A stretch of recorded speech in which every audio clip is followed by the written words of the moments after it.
തെറ്റുകൾ അതിന്റെ ഗ്രേഡ് എല്ലാം ഒരുപോലെ ആയിരിക്കില്ല. എല്ലാ തെറ്റുകളും ഒരുപോലെയാണോ? വലിയ തെറ്റുകളുണ്ട്, ചെറിയ തെറ്റുകളുണ്ട്.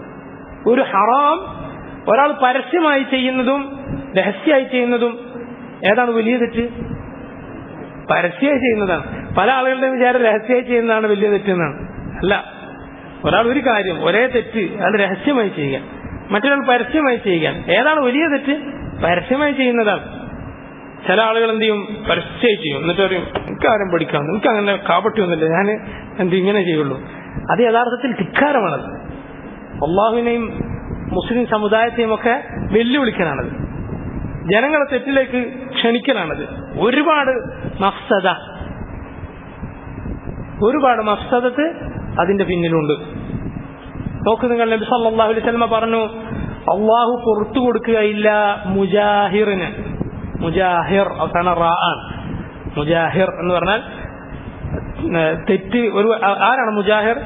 അവൻ രാത്രി തെറ്റ് ചെയ്യും, എന്നിട്ട് രാവിലെ ജനങ്ങളോട് വിളിച്ചു പറയും ഞാൻ ഇന്നതൊക്കെ ചെയ്തു, ഇന്ന കാര്യങ്ങളൊക്കെ ചെയ്തു എന്ന് പറഞ്ഞ് സ്വന്തം തെറ്റുകൾ അല്ലെങ്കിൽ നമ്മൾ പണ്ട് ചെയ്തു പോയ തെറ്റുകൾ ജനങ്ങളോട് പറയാൻ പാടില്ല. അള്ളാഹുവിനോടാണ് നീ പറയേണ്ടത്. അള്ളാഹു മറച്ചു വെച്ചത് നീ വെളിപ്പെടുത്തരുത്. അത് മറച്ചു വെച്ചത് നിനക്ക് റബ്ബ് ചെയ്ത അനുഗ്രഹമാണ്. അള്ളാഹു നിന്റെ തെറ്റുകൾ മൂടി വെച്ചു എന്നുള്ളത് അത് നീ പരസ്യമാക്കരുത്. നീ രഹസ്യമായി അള്ളാഹുവിനോട് പ്രാർത്ഥിക്കുക. കഫറ അൻഹും സയ്യിആതിഹിം. കഫറ എന്ന് പറഞ്ഞാൽ മൂടി വെച്ചു എന്നാണ് അതിന്റെ അർത്ഥം.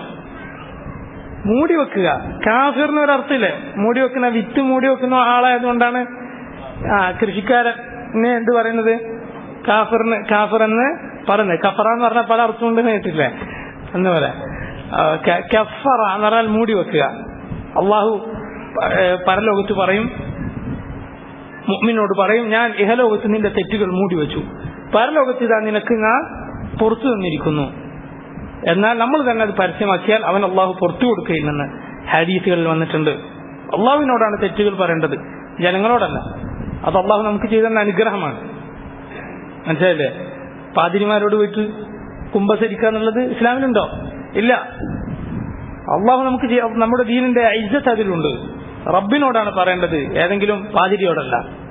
അള്ളാഹുവിനോടാണ് പറയേണ്ടത്.